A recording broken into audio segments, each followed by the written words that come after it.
Sekar maca Patkinandi Laras Lindru Pathet Sanga. Mongko kantining tumuwuh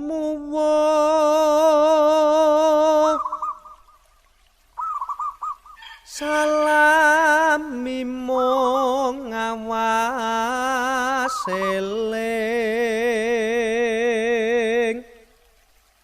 eling lukitaning alam dadi wiryaning dumadi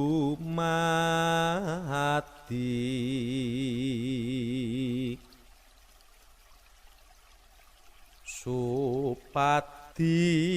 niring sangsaya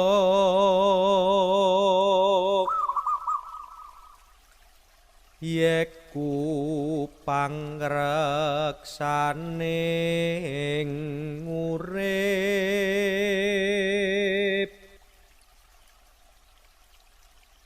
marmo den taberi kulup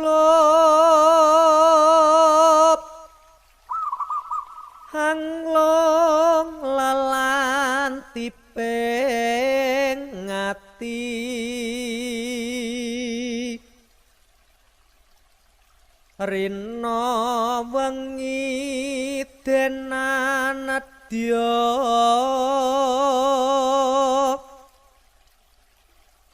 pandak pandu ing pambuti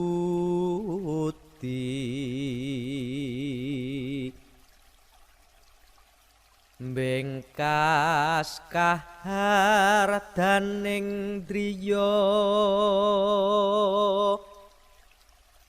supaya dadya utami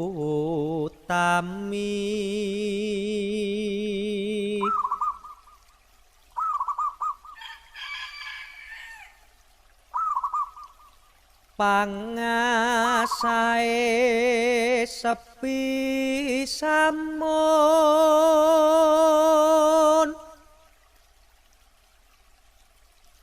aywa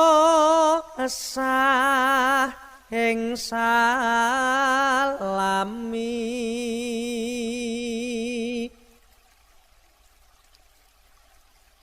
samangsa wis kawistara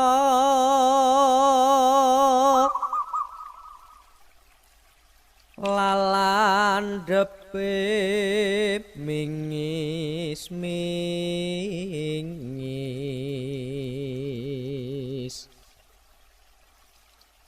pasah ukir reksa muka kekes srabedaning budi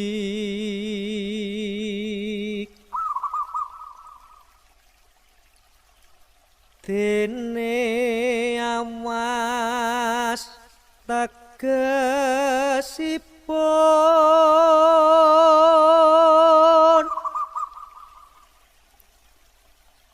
weruh warananing urip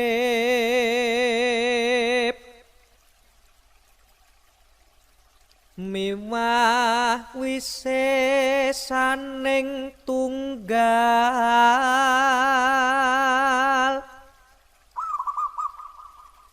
kang atunggil rina wengi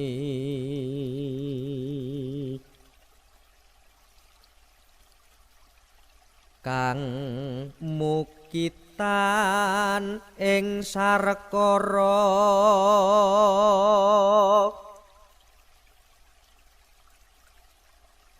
gumelar ngalam sakalir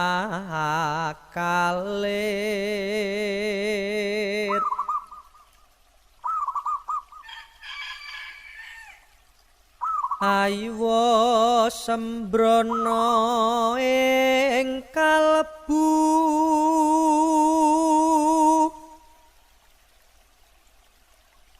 wawasan wuwa sireki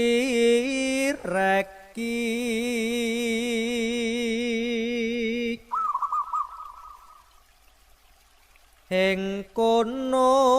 yakti karasa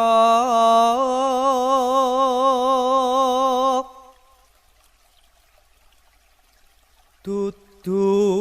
ucape pribadi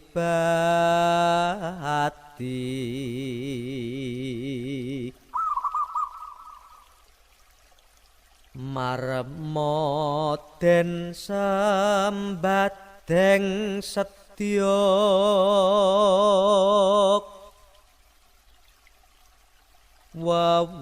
wawasan praptane nguwis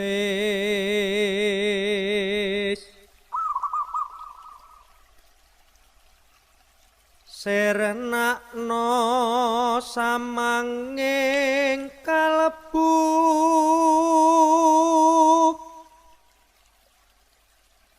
den waspada ing aeksi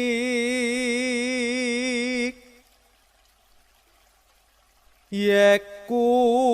dalaning kasedan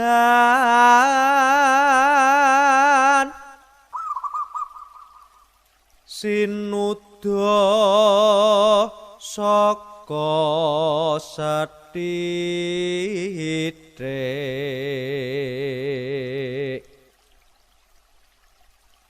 pamotaing nafsu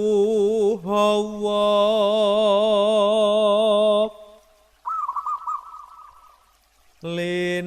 linalate mamre titik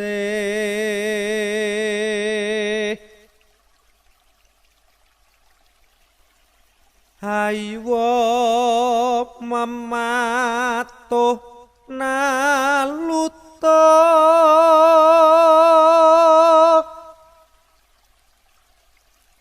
tanpa tuwas tanpa kasil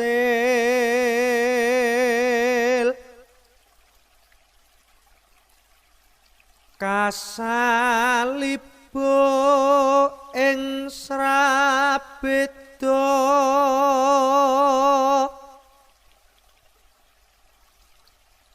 marmo dipun ngati-ati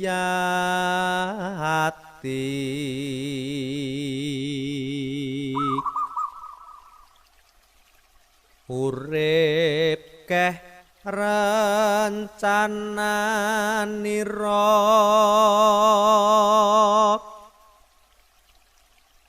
sambe kala den kaliling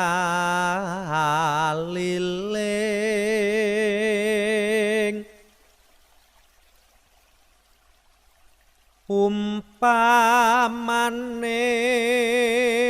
wong lumaku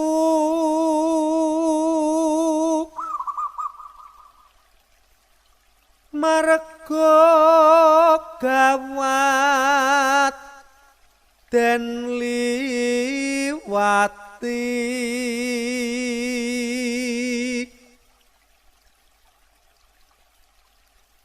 lamun kuranging pangarah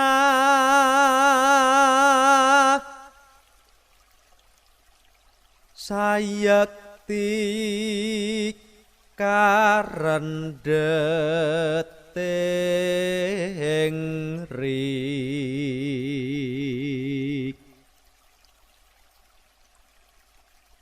apese kasandung padas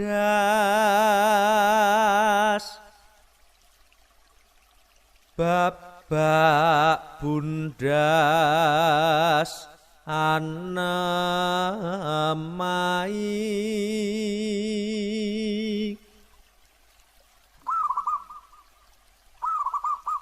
lumrah wae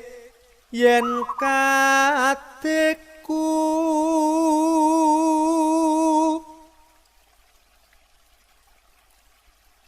ata tombo yen wis becik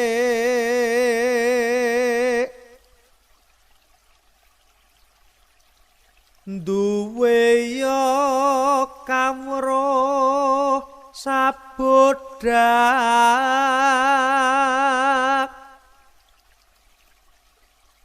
yen tan nartani ing kapti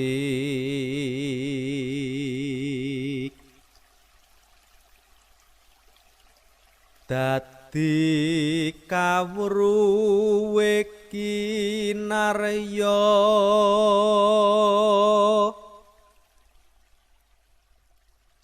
ngupaya kasil lan melek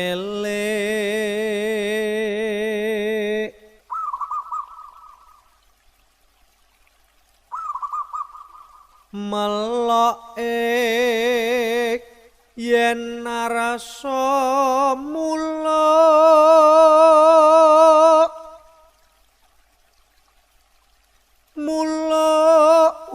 ujar reler wali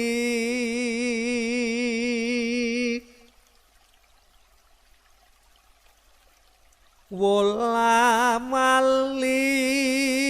nora nyata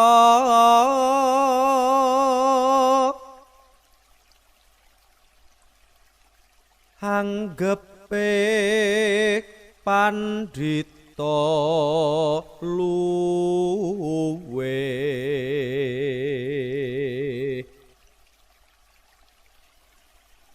kaluwiyane tanana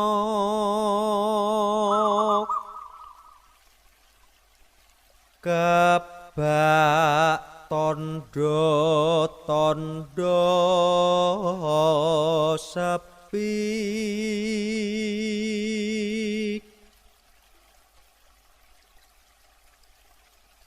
kawruhe mung ana wuwus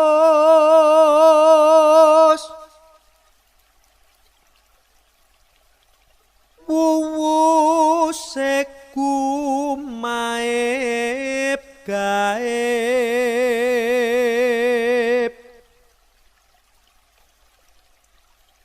kaslireng titik tan kena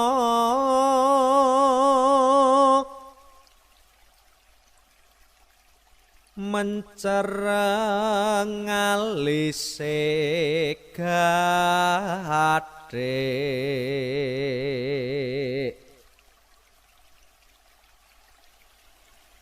apa pandhita antiga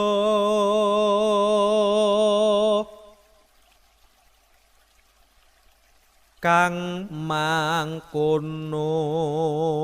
iku kaki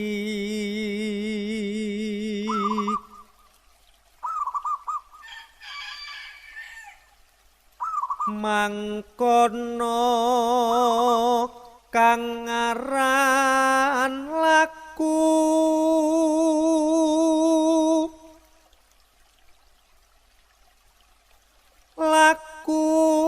ning ilmu sejati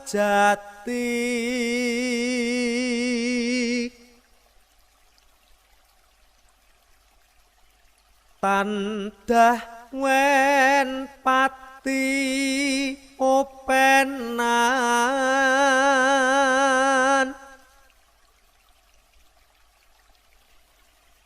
tanpa nasten nurajahil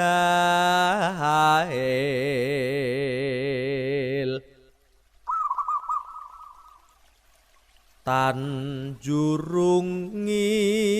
ing kahardan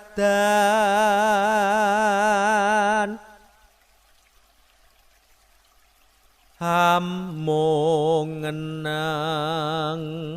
mamrih ening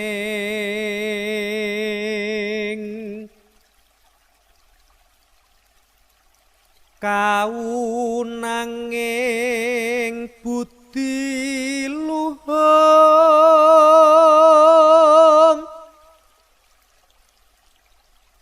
bangke tajur ajer kaki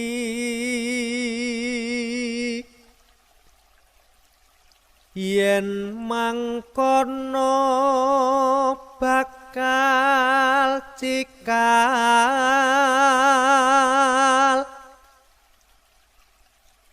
tukul wiji ning utami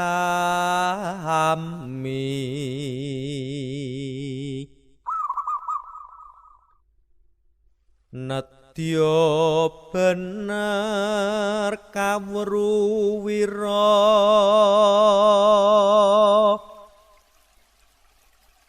yen ana kang nyulayani